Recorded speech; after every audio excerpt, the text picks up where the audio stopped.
Hello, kumusta ug maayong adlaw kaninyong tanan. Ang atong topic karon mga kapugsit. Unsa may mayong himuon aron dili ta daotan o daoton. Dili ta kulamon og barangon mga kapugsit. Ang una-una gyud natong himuon ani mga kapugsit. Kinahanglan natay kahadlok sa Ginoo. Kung natay kahadlok sa Ginoo, dili ta maghimo og daotan. Kay kasagaran magud makahimo tag daotan, di ta ginatira og kulam og barang mga kapugsit. Siyempre nakahimo kag daotan, ang uban mobalos man gid na. Masuko man gid na sa imuha. Basta nang nangawat ka, dako na kay gikawat, masuko man ang imong gikawatan mga kapugsit. Ug kanang uban pod kusogay magdawog-dawog og isig ka tawo, nang grabe mo underestimate, matamak-tamakan jud imong pagkatawo, pakaulawan kag daghang tawo. Ang uban pod bisag naa nay mga banaw og asawa, mangabit yun.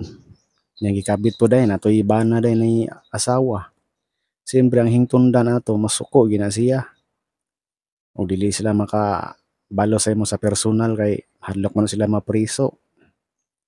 Ila gigang ipadaot ana. Mo na mga kapugsit, mag-amping gyud ta pirmi. Dili ta maghimo og daotan ba. Kasagaran magod makahimo pud og tawo sa imong daotan kay tungod pod sa imong mga hinimuang daotan. May tungod sa imong batasan ba, sa imong karakter. Sa imong ban kusog kay manghilabot. Bisag wala gihilabtan, manghilabot jud og kinabuhi sa uban. Mo na dapat nato likayan mga kapugsit. Aron dili ta madautan o unsa ba diha. Kay nag-ingon man ang Ginoo nga likayan nato ang dagway sa daotan. Ang ginaingon sa Ginoo nga mga daotan kanang mga daotan natong hinimuan. Kay kung aduna tay daotang hinimuan, naman gyud mga consequences, na mga balos ba. Tinuod man ang ingon sa uban nga nay good karma o bad karma. Busa kung nakay kahadlok sa Ginoo. Siyempre kung nakay kahadlok sa Ginoo, na Ginoo sa imong kasing-kasing, dili gid ka maghimo og daotan. Maliban na lang og matripan jud ka. Pero panagsala man ang mga trip-trip basta mayo kang tawo. Makaingon man ang abutan man na, mayo man ang tawo. Maliban na lang kanang nasaag ka sa laing lugar ba, napadpad ka dito. Nagmatripan ka.